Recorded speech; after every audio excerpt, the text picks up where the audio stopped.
In this video, we're going to go through two examples of buoyancy, and we're going to use the buoyant force and figure out the mass needed in order for an object to float. So we have two questions here. What does the mass of a ball in fresh water need to be in order to float when fully submerged if it has a radius of 0.24 meters? So that's this first picture here. This is a sphere, and it has a radius of 0.24 meters. And then the second problem is separate, but it's what is the mass of a stationary submarine in the ocean if it has a total volume of 2,500 cubic meters. And then we have the density of freshwater and the density of seawater. So the density of freshwater is 1,000 kilograms per meter cubed. And this is what we're going to use for this first part. So we have a ball completely submerged in water. So this is not like a beach ball floating at the top. The entire volume of this ball is underwater. So one thing we can write down right away is that we know the volume of a sphere is going to be 4/3 pi times the radius cubed. So we have the radius, we can find the volume. So let's look at the forces acting here on this ball. So we have the buoyant force, which is directed upward. And we have the weight of the ball directed downward. So that's mg. So these are the two forces, at least in the y direction, acting on this ball. And if it's submerged and floating, then it's not moving at this point. So we can say our acceleration here is 0 meters per second squared. So let's look at the net force on the ball. So the sum of our forces here. And we know the sum of forces equals mass times acceleration, and in this case that's 0. So the sum of our forces are going to be positive buoyant force minus the weight mg, and that's equal to 0. So the buoyant force itself is given by the density of the water that it's displacing. So the fluid that it's in. Sometimes if an object's in air, then you're going to use the density of air. So in this case, it's the density of fresh water times g, the acceleration due to gravity, times the volume of the ball. So this is also the volume of water that is displaced. So let's go ahead and plug that in. We have rho wg times the volume of the ball. And if we move mg to the other side, we have equals mg. So we have g on both sides. These can cancel out.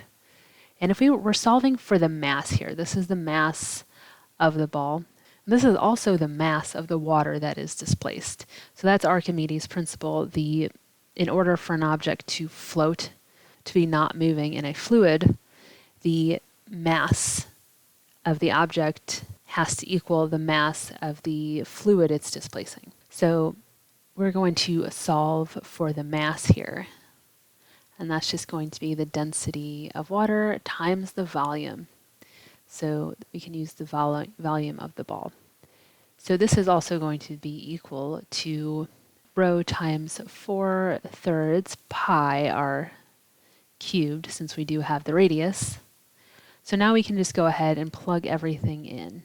So that's going to be 1,000 kilograms per meter cubed times 4/3 pi times the radius cubed. So that's 0.24 meters, and this is cubed.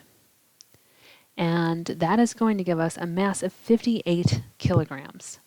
So rounded to two significant figures, this is 58 kilograms. So that's actually kind of a lot. So if you're picturing like a beach ball in water, just keep in mind that the actual volume that a beach ball displaces is very little. So you're just displacing a small amount of water that's going to weigh a lot less. But this is a ball that will float when it is fully submerged. The entire volume of the ball is underwater. So that would need to be about 58 kilograms. So now let's look at the second part of this problem here. It's essentially kind of asking the same thing, but instead of us having the radius define the volume, they actually give us the volume of the submarine. So let's draw this out here. Now we have some water, and I'm going to very poorly draw a submarine. We know that the volume of this submarine is 2,500 cubic meters. So we can just go back to the same equation. So m equals the density times the volume.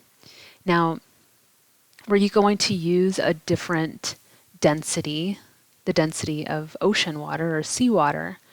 So that's going to be 1,030 kilograms per meter cubed. So seawater, salt water, is a little bit more dense than regular water. All we have to do for this problem is plug in the density of seawater, which is 1,030 kilograms per meter cubed. And then we have the volume of the submarine, and that's 2,500 cubic meters. And so this is going to give us 2.6 times 10 to the 6 kilograms. So that's about 2.6 million kilograms. So obviously it's a submarine, it's going to weigh a lot.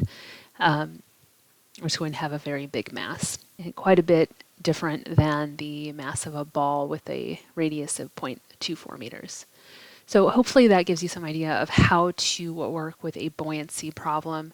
You're really just looking at the buoyant force given by rho g times the volume, and then the weight, which we, at this point, if you're doing buoyancy, you've already come across the weight of an object many times. That's just going to be mg. So if these balance out, you have an object that is floating. All right, so hopefully that was helpful, and thanks for watching.